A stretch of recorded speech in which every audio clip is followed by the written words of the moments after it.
हरिहं ओम सिद्धार्थ नमो मच्छायाणं नमो लोये सबसाहुणं मोक्षमार्गस्य नेतारं वेत्तारं कर्मभूभृतां ज्ञातारं विश्वतत्त्वानां वन्दे तद्गुणलब्धे वन्दे तद्गुणलब्धे।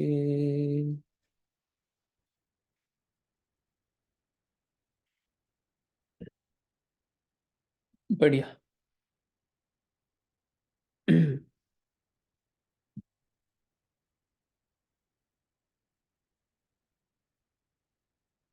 अपना ये मोक्ष शास्त्र चल रहा है और मोक्ष शास्त्र तत्वार सूत्र ग्रंथ में अपन संलेखना के बारे में पढ़ रहे हैं।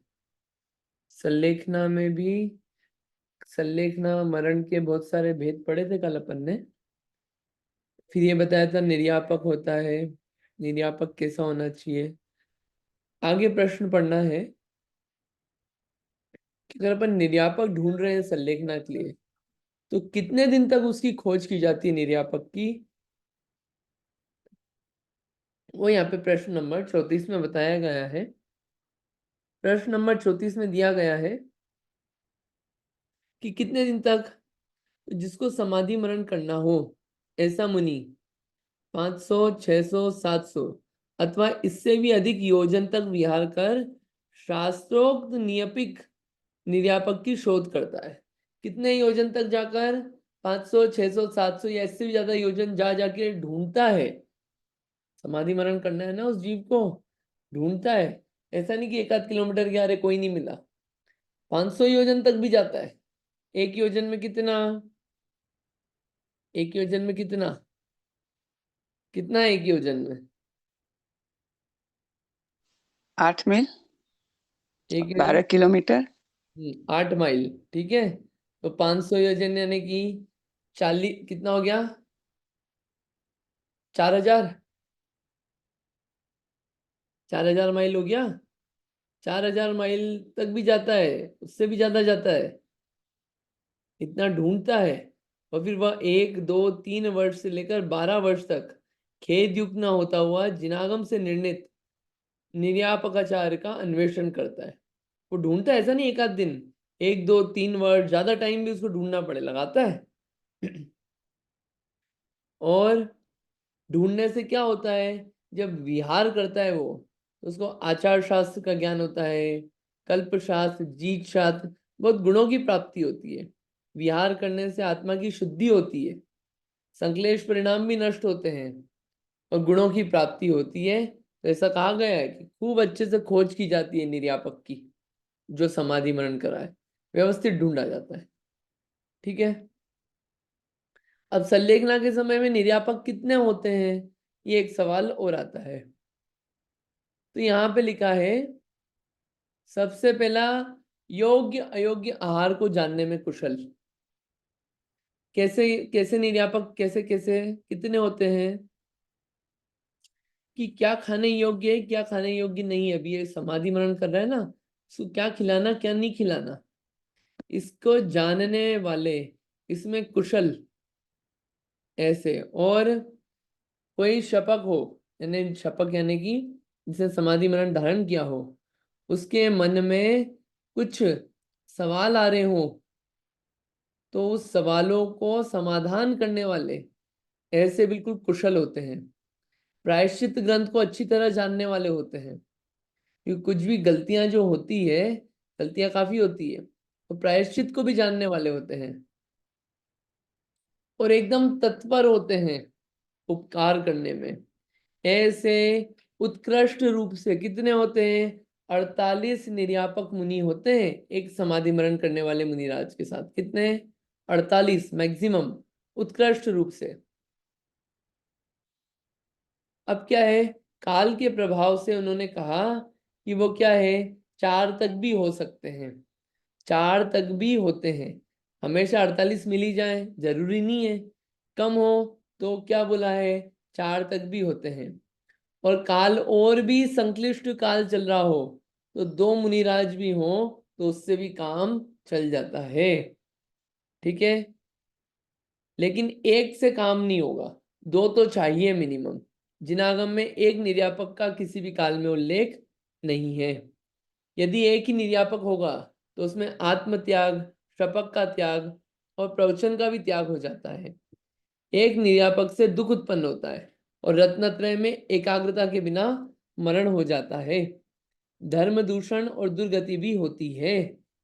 क्या एक होगा तो एक को क्या 24 घंटे ड्यूटी देनी है, भोजन आदि का भी ध्यान रखना है, आत्म जागृति रहे उसका भी ध्यान रखना है। सब बातों का ध्यान रखना है ना। और वो दूसरे साधु को आहार कराएगा कि स्वयं करेगा? और जब उनका आहार हो गया मान लीजिए, तो उनको आहार करके खाली छोड़ दिया अकेला, और स्वयं क्या करेगा फिर? स्वयं आहार करेगा तब उन मुनिराज का क्या होगा? तो बहुत जागृति के साथ कार्य किया जाता है। मिनिमम दो चाहिए। ठीक है, ऐसा समझ लेना चाहिए। ठीक।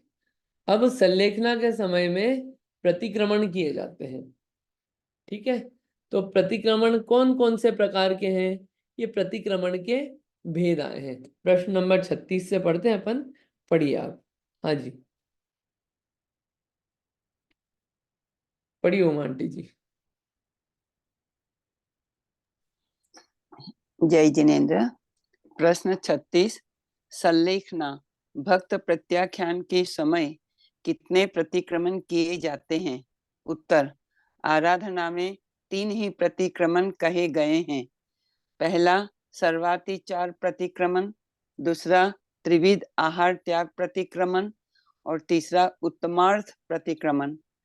सर्वातिचार प्रतिक्रमण दीक्षा काल का आश्रय लेकर आज तक जो भी दोष हुए हैं उन्हें सर्वातिचार कहा गया है। संलेखना ग्रहण करके छपक पहले यह सर्वातिचार प्रतिक्रमण करता है। त्रिविध आहार त्याग प्रतिक्रमण 3 प्रकार के आहार का त्याग करना द्वितीय प्रतिक्रमण है। उत्तमार्थ प्रतिक्रमण अंत में यावत जीवन मोक्ष के लिए पानक वस्तु का भी त्याग कर देना उत्तमार्थ नामक प्रतिक्रमण कहलाता है।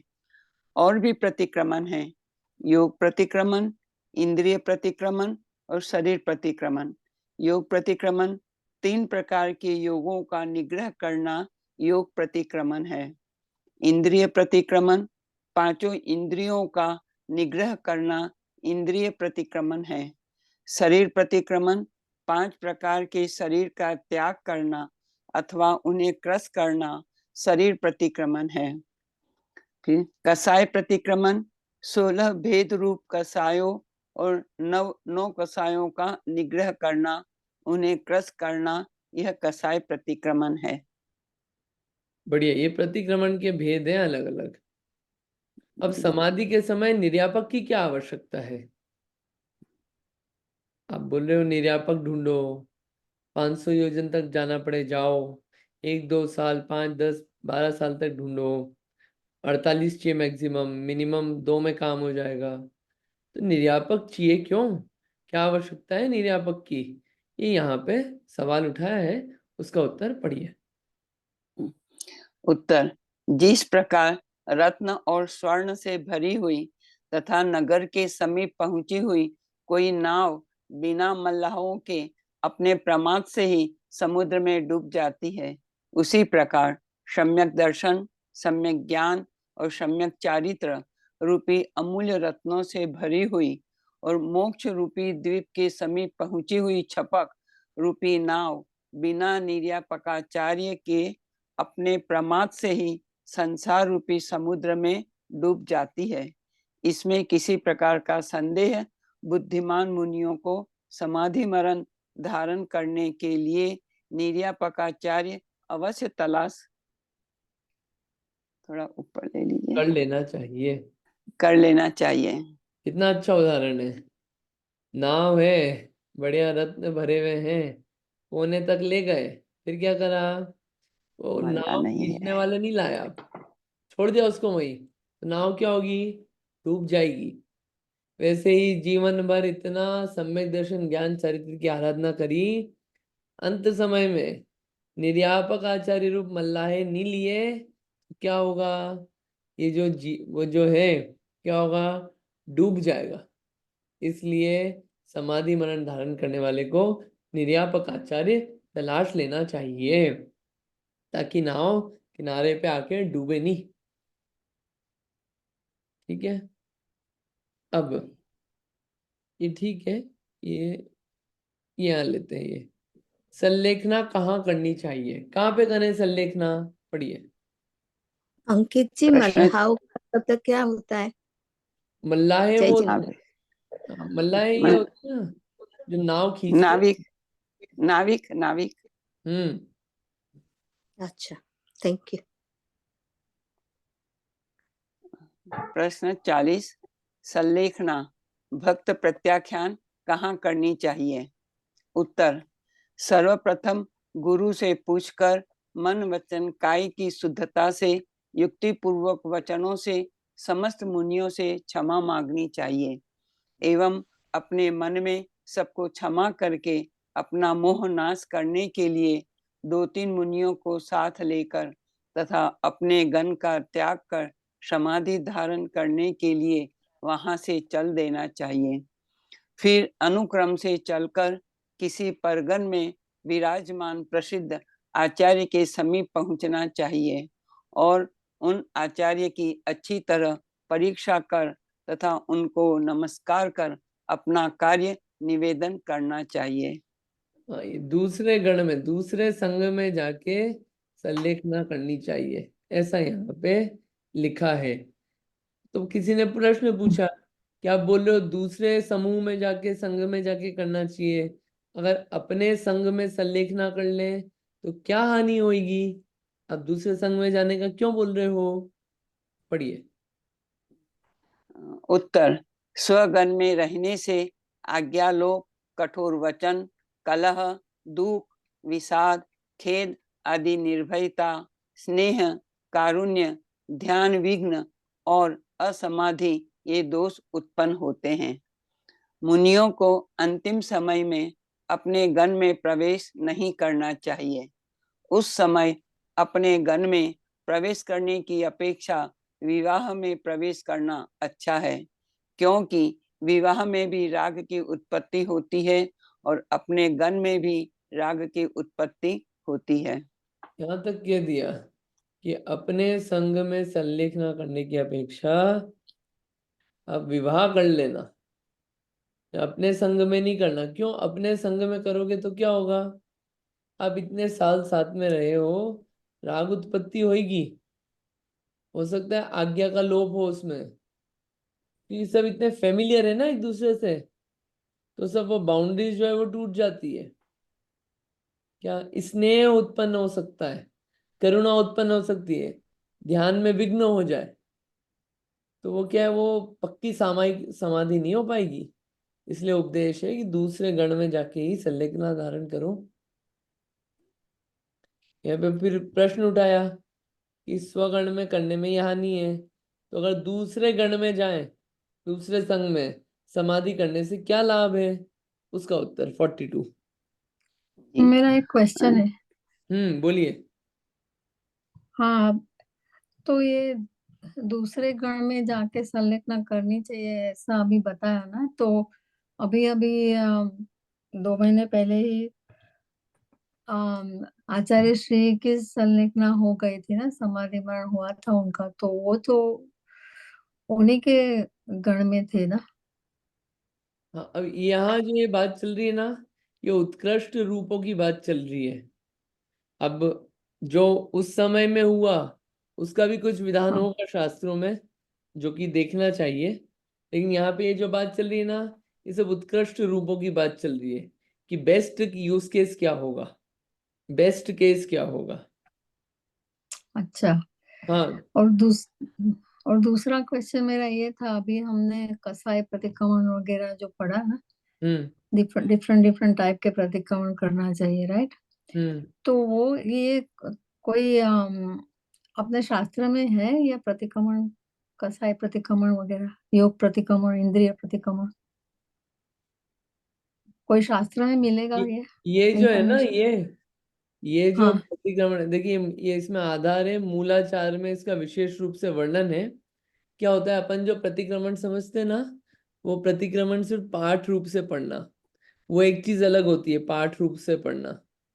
यहाँ पे जो है हाँ ना कि देखिए प्रतिक्रमण क्या है, पांचों इंद्रियों का निग्रह करना। तो वो आप अपन अब जो आप प्रतिक्रमण भी पढ़ते हैं अपन, वो सब क्या पाठ रूप से या सेंटेंस रूप से पढ़ते हैं।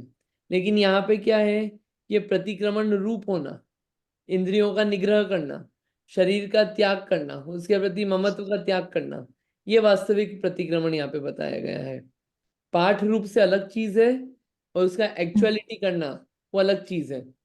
पाठ रूप से अपन करते हैं तो शब्दों का सहारा लेते हैं कि भैया हम ऐसी भावना डेवलप हो, लेकिन यहाँ पे कह रहे हैं वो भावना डेवलप करना वास्तविक प्रतिक्रमण है। आई होप थोड़ा अच्छा क्लियर होगा ये। अब जब बोले शास्त्रों में है क्या, तो पाठ रूप से एक एक अलग अलग हो, शरीर कषाय, ये मेरे को ख्याल नहीं है कि पाठ रूप से है कि नहीं, शब्द रूप से है कि नहीं। लेकिन ये प्रतिक्रमण तो है, लेकिन अब उसमें कौन कौन से भेद रूप से अलग अलग पाठ रूप से लिखा हुआ है और विशेष देखना पड़ेगा। ठीक है, ठीक है, रूप से, हाँ। ठीक है, थैंक यू। आज आज मैंने पढ़ा था कि आचार्य श्री के साथ ब्रह्मचारी विनोद जी की बात हो रही थी, तो उन्होंने बताया आचार्य श्री ने कि मैंने शिष्य भले गुरु माने, लेकिन मैंने सब छोड़ दिया है, मैं सबके साथ निर्वाह हूँ। सही है, बढ़िया। जी, और भी बहुत बातें बताई थी उन्होंने। हम्म वो ब्रह्मचारी जी बोलते, उनके साथ आचार्य श्री की जब मिलते थे तो 5-6 घंटा उनके साथ उनकी चर्चा होती थी। उस समय किसी को भी दर्शन करने के लिए जाना नहीं होता था। अच्छा, वाह, मैं बढ़िया, हाँ, गजब। अब इसमें पूछ पढ़ते हैं कि ये भक्त प्रत्याख्यान जो आप बोल रहे हो, संन्यास मरण धारण करने का फल क्या है, क्या फल है, पढ़िए। जी, उत्तर, इस प्रकार उपर्युक्त भक्त प्रत्याख्यान की उत्कृष्ट आराधना का पालन कर मुनिराज केवल ज्ञान को प्राप्त कर लेते हैं। संपूर्ण कर्म क्लेश से मुक्त होकर लोकाग्र शिखरवासी सिद्ध परमेष्ठी होते हैं। उसी भक्त प्रत्याख्यान की मध्यम आराधना का पालन कर शरीर का त्याग करने वाले मुनिराज विशुद्ध लेस्या को धारण कर, अर्थात उत्कृष्ट शुक्ल लेस्या के स्वामी बनकर अनुत्तरवासी देवों में उत्पन्न होते हैं। सम्यक दर्शन, ज्ञान, चारित्र पालने में पूर्ण दक्ष, उत्कृष्ट तप, ध्यान आदि नियमों के धारक इरियापथ आश्रव को जिन्होंने प्राप्त किया है, अर्थात कल्पवासी देवत्व की प्राप्ति योग शुभाश्रव को जो प्राप्त हो गए हैं, ऐसे मुनिराज लव सप्तम देव होते हैं, अर्थात मरकर नवग्रवीय अनुदिश विमान में रहने वाले देव हो जाते हैं। तेजोलेस्या के धारक ऐसे छपक की भक्त प्रत्याख्यान आराधना को जघन्य आराधना कहते हैं। इस आराधना के आराधक छपक सौधर्मादिक स्वर्गों में देव होते हैं। इन देवों से हीन देवों में इनका जन्म नहीं होता। बढ़िया। फल है इसका, उत्कृष्ट रूप से करा तो केवल ज्ञान प्राप्त करेंगे, सिद्धावस्था प्राप्त करेंगे। मध्यम रूप से करा तो क्या होगा, अनुत्तर विमानवासी बनेंगे। ठीक है, और नहीं तो क्या बनेंगे, लव सत्तम देव, यानी कि नवग्रव्यक और अनुदिश विमान में। और ज्यादा हुआ, जघन्य भी किया तो सौधर्मादिक देवों तक तो जाएंगे ही, स्वर्ग तक। इससे हीन उसमें नहीं जाएंगे, भवन त्रिक में। ये भक्त प्रत्याख्यान का फल है, फल मिलता है इसका। ठीक है, अभी इंगिनी मरण अपन ने देखा था कि वो किसी और से अपनी सेवा नहीं करवाते हैं, स्वयं कर लेते हैं। तो इंगिनी मरण का की विधि आदि तो अपन ज्यादा क्या देखें इसकी। देखो,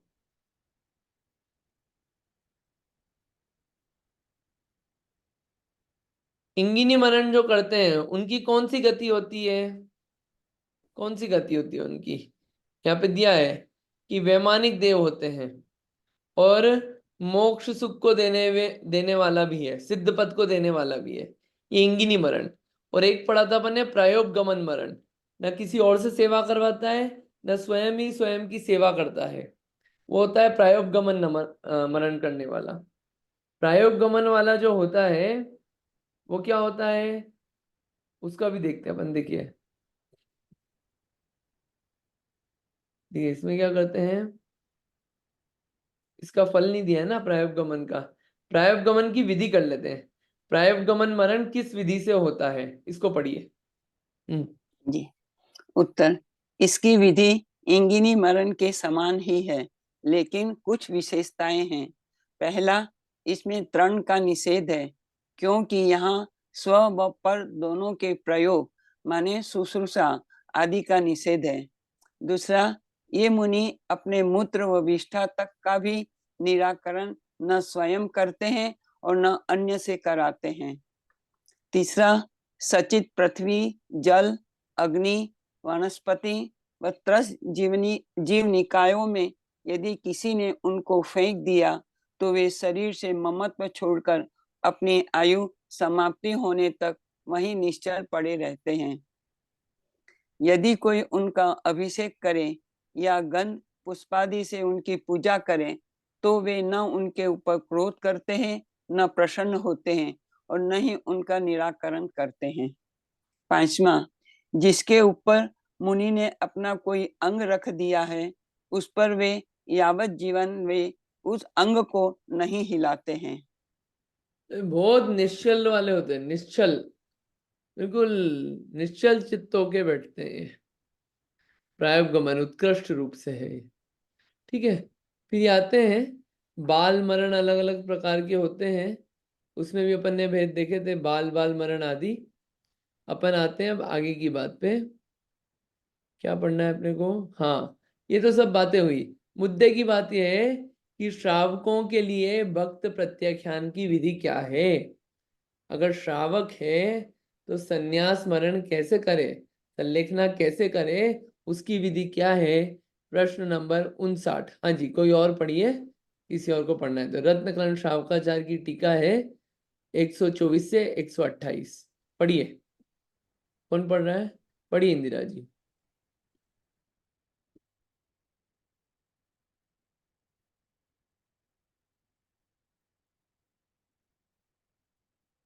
पढ़िए, म्यूट है आप।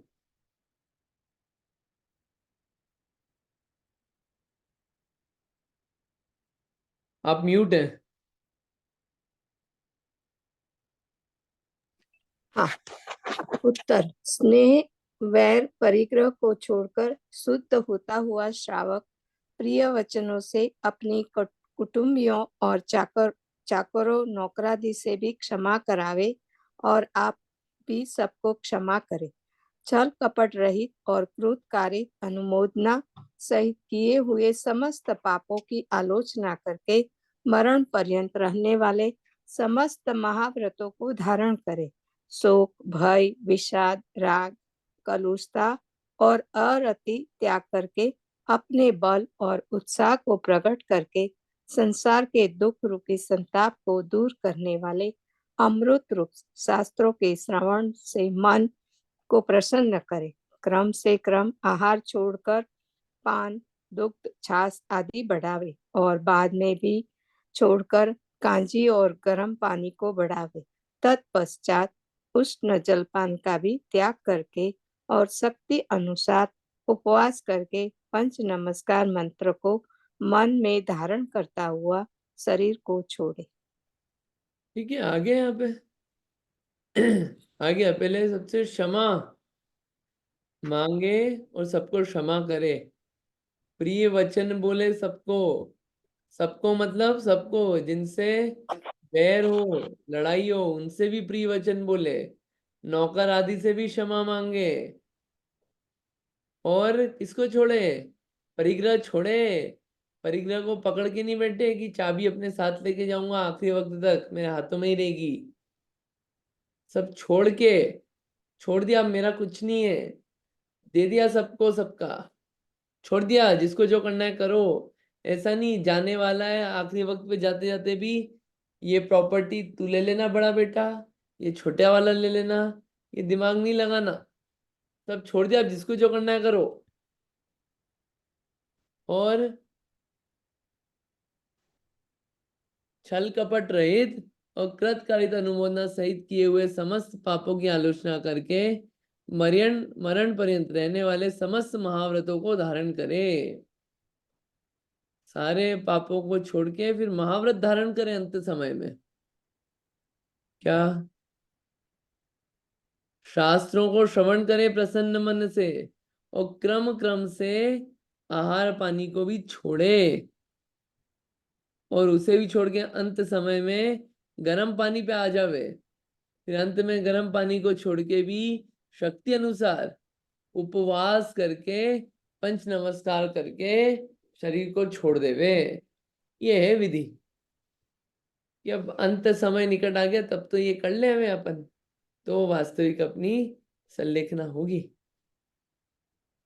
ठीक है, अब दो सवाल आते हैं अच्छे इसमें कि संलेखना करने वाला कहाँ जाता है, और संलेखना करने वाले के अधिक से अधिक कितने भाव शेष रहते हैं, कितने भाव में मोक्ष चला जाएगा। चलो अपन देखते हैं प्रश्न नंबर 60 और 61। पढ़िए 60। संलेखना करने वाला कहाँ जाता है? उत्तर, संलेखना करने वाले स्वर्गों में अनुत्तर भोग भोग कर वहां से चय कर उत्तम मनुष्य भाव में जन्म धारण कर संपूर्ण रुद्धियों को प्राप्त करते हैं। पीछे वे जिन धर्म अर्थात मुनि धर्म व तप आदि का पालन करते हैं, शुक्ल लेशिया की प्राप्ति कर वे आराधक शुक्ल ध्यान से संसार का नाश करते हैं और कर्म रूपी कवच को फोड़कर संपूर्ण क्लेशों का नाश कर मुक्त होते हैं। पिया है धर्म रूपी अमृत, जिसने ऐसा संलेखनाधारी जीव समस्त प्रकार के दुखों से रहित होता हुआ अपार दुस्तर और उत्कृष्ट हृदय वाले मोक्ष रूपी सुख के समुद्र का पान करता है।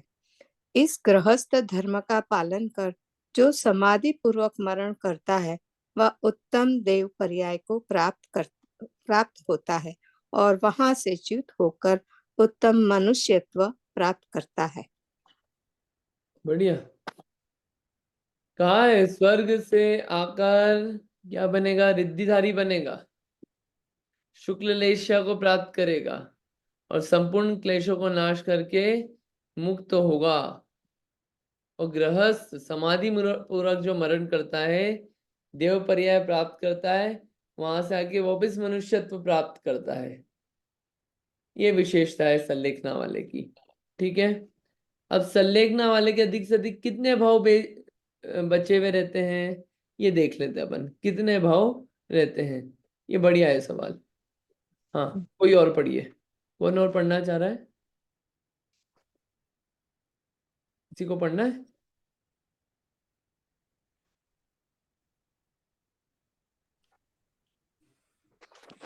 मैं कर लूं? हाँ जी, पढ़िए प्लीज। प्रश्न नंबर 61। प्रश्न, संलेखन करने वाले के अधिक से अधिक कितने भाव शेष रहते हैं? उत्तर, जो यदि एक भाव में समाधि मरण से मरण करता है वह अनेक भाव धारण कर संसार में भ्रमण नहीं करता। उसकी 7-8 भाव धारण करने के बाद अवश्य मुक्ति होती है। एक अपेक्षा, बाल मूलाचार में ये बताया गया है कि जो हाँ, यति मुनिराज समाधि मरण से मरण करता है वो मैक्सिमम 7-8 भाव रुकेगा संसार में, मैक्सिमम। उसके बाद तो हो ही जाएगी मुक्ति उसकी, पक्का। ठीक है, दूसरी अपेक्षा पढ़िए भगवती आराधना का। हाँ, तो ये उत्तर में आपने अभी यति मीनिंग मुनिराज, यति मीन्स मुनिराज। हाँ, मुनिराज, ठीक है। तो इसमें आई मीन ले पर्सन का कुछ नहीं लिखा हुआ है ना, इसका श्रावक श्राविका के लिए, श्रावक श्राविका के लिए। श्रावकों के लिए भी ये विधि बताई गई है ना, कि सब चीजों का त्याग करके अंत समय में मरण करना। हाँ हाँ, अभी आएगा आगे देखो, अलग अलग ठीक है। है। बाल पंडित मरण से मरण करने वाला, देखिए उसमें भी नियम हाँ, अलग। बाल पंडित मरण से मरण करने वाला श्रावक उत्कृष्टता से 7 भवों में नियम से सिद्ध होता है। बाल हाँ पंडित मरण यानी कि 5वां गुणस्थान, व्रती श्रावक। व्रती श्रावक जो हाँ होते हैं वो 7 भवों में हाँ नियम से सिद्ध हो जाते हैं। ठीक है, हाँ अगला। हाँ। जो 4 प्रकार की इस आराधना को उत्कृष्ट रूप से आराधता है वह उसी भव में मुक्त होता है। जो मध्यम रूप से आराधता है वह तृतीय भव से मुक्त होता है, और जो जघन्य रूप से आराधता है वह 7वें भव में सिद्ध होता है। हाँ, जो इसने जिसने संलिग्ना की आराधना करी, तो अगर उत्कृष्ट रूप परिणाम रहे उसके, तो उसी भाव से मुक्त हो जाएगा। और हम्म, मध्यम रहे तो 3 भाव में, और जगन्य रहे तो 7 भाव में तो मुक्त हो ही जाएगा। ठीक है, परिणामों का फर्क हम्म, पड़ेगा। आगे। हाँ। ऐसा जीव अधिक से अधिक 8 भवों में रत्नत्रय का पालन कर अंत में निर्गृत हो शुद्ध पद को प्राप्त होता है। हम्म। संलेखना करने वाला उत्कृष्ट से 2-3 भाव ग्रहण करता है, अर्थात 2-3 भाव तक संसार में रहता है, और जगन्य से 7-8 भाव ग्रहण करता है।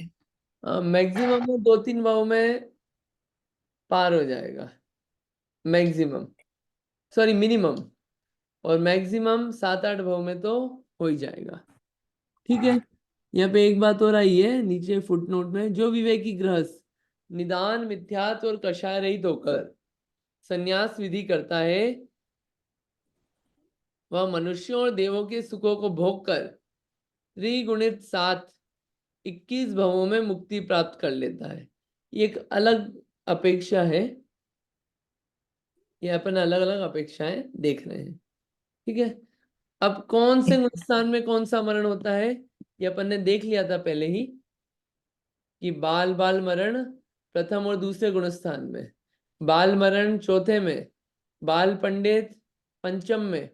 देखिए तीसरा नहीं लिखा है यहाँ पे, क्यों? कि तीसरे गुणस्थान में मरण नहीं होता है।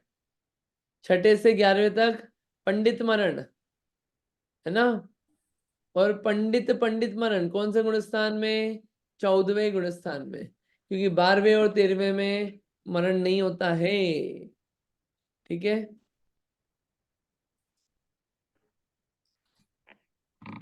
तीसरे गुण स्थान में तो ऐसे भी जीव इतना समय नहीं बिताता है ना। हाँ, लेकिन कितना भी समय बिताए उसमें हाँ मरण होने के लिए कितना समय चाहिए? जरा सा समय चाहिए ना। अंतर हाँ मुहूर्त भी हो, छोटा अंतर मुहूर्त भी हो, मरण लेकिन नहीं हाँ होता उतने समय में भी। तीसरे 12वें और हाँ। 13वें गुणस्थान में मरण नहीं होता, इसलिए वहां पे कोई सा भी मरण का प्रकार नहीं कहा गया है। हम्म। ठीक है, यहाँ पे एक शब्द आया था अपने सूत्र में, मारणांति किम संलेखना जोशिता। तो जोशिता शब्द क्यों कहा है? वो इसलिए कहा है, पढ़ी इसको आंसर को, प्रश्न नंबर 63। सूत्र में सेविता न कहकर जोशिता क्यों कहा है?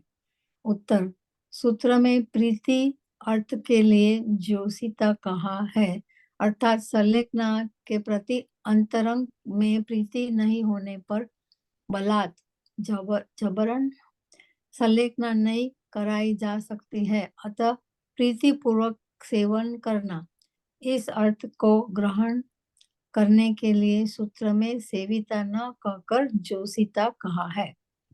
बढ़िया। अभी हाँ क्या है, अपना पूरा संलेखना की इतनी सारी बातें हुई, ये पूरी संलेखना की विधि है। संलेखना के बारे में बहुत सारी बातें अपने को पता चली। ये अपना जो 7वां हाँ अध्याय चल रहा है, 7वें अध्याय में संलेखना का स्वरूप हुआ अपना। अब इसके बाद ये तो व्रत आदि सब पढ़ लिए अपन ने। अभी जितने भी व्रत हैं, इन व्रतों में कौन कौन से अतिचार लगते हैं उसको अपन देखेंगे। 5 अणुव्रत हैं, तो उसमें कौन से अतिचार लगते हैं? 7 शील व्रत हैं, उसमें कौन से अतिचार लग जाते हैं? संलेखना, उसमें कौन से अतिचार? सम्यक दर्शन के कौन से अतिचार? ये अतिचार पढ़ के क्या फायदा होगा? ऐसी कौन सी गलतियां हैं जिनसे व्रत जो है वो शुद्ध नहीं रह पाता, उसमें गड़बड़ियां होती है? उसको निकालने के लिए पहले ही बता दिया, देखो ये अतिचार लग सकते हैं, बचना इनसे। इसलिए अतिचार बताएंगे, अब आगे के सूत्रों में अतिचार बताएंगे। फिर उसके बाद अंत में 2 सूत्र में दान बताएंगे। अब ये सब देखना, व्रत हो मतलब अणुव्रत हो कि शील व्रत हो कि संलेखना, ये सब किस में है? आश्रव अधिकार में है। ठीक है, ये शुभ आश्रव के कारण है ये सब।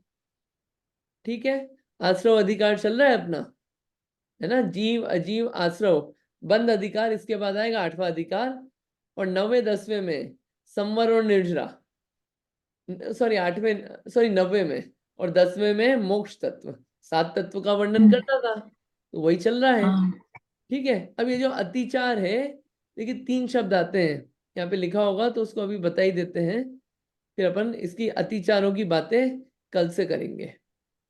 मेरा प्रश्न है हाँ जी कि बोलिए। हाँ जी, श्राविका के लिए भी यही संलेखना का नियम है? क्योंकि उसको तो स्त्री पर्याय पहले नष्ट कर माने क्षय करना पड़ेगा ना। हम्म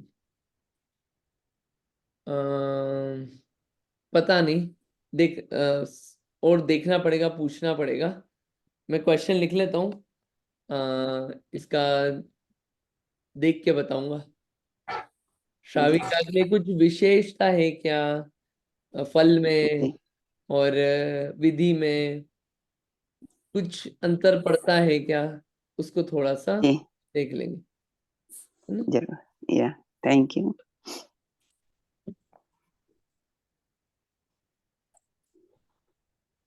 हम्म।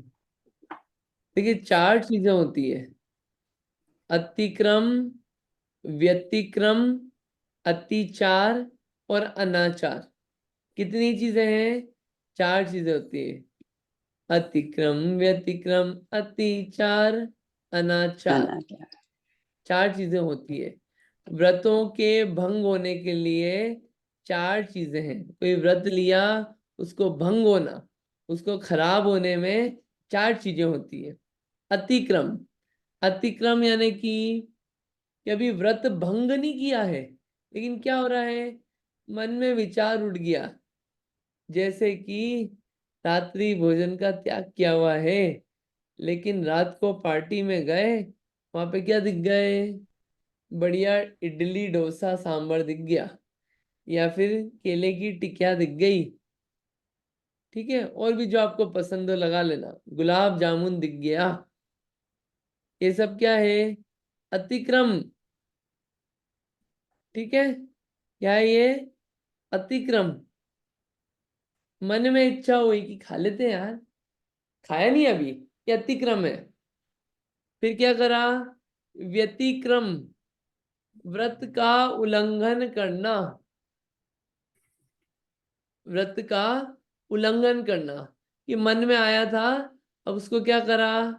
कर लिया, वैसा कर लिया अपन ने। यह है व्यतिक्रम। और अतिचार, अतिचार क्या है?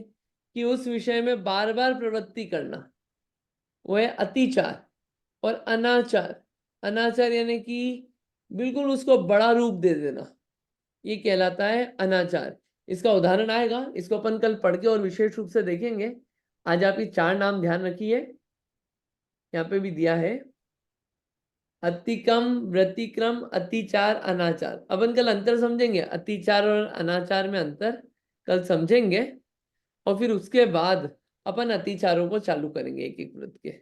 ठीक है, इतना अपन फिर अगली बार से करेंगे। आज इतना ही रखते हैं। आप पढ़ना इसको स्वयं से, अच्छा लगेगा। और बचे हुए सूत्र अपन फिर आगे करने वाले हैं। ठीक है, नाम याद होना चाहिए आपको सारे व्रतों के अब, क्योंकि इसके अतिचार आने वाले हैं। इसकी पहले अपन ने भावनाएं पढ़ी थी कि इसमें कुछ दोष नहीं लगे, अब अतिचार पढ़ रहे कि क्या दोष लग सकते हैं जिससे बचना चाहिए, कॉशियस रहना चाहिए। ठीक है, इतना ही रखते हैं आज अपन, फिर बचा हुआ कंटिन्यू करेंगे अपन। ठीक, चलिए जिनवाणी स्तुति करते हैं। एक क्या है, एक तत्वार सूत्र की प्रश्नोत्तरी है, कहीं से आई थी मेरे पास, तो मैं आप लोगों को भेज दूंगा। आप उसको सॉल्व करना, तो आपने जितना पढ़ा है ना, आपका बहुत दिमाग का उपयोग होगा और रिवीजन हो जाएगा आपका। भेजूंगा मैं ग्रुप पे, आप देख लेना उसको। ठीक है, जिनवाणी स्तुति करते हैं। जावाणी के ज्ञान से सूझे लोकालो, सोवाणी मस्तक नमो सदा देत हूँ ढोक। है जिनवाणी भारती तो ही जपो दिन रैन, जो तेरी शरणा गए सो पावे सुख चैन। जिनवाणी माता की जय। नौवार नमोकार मत।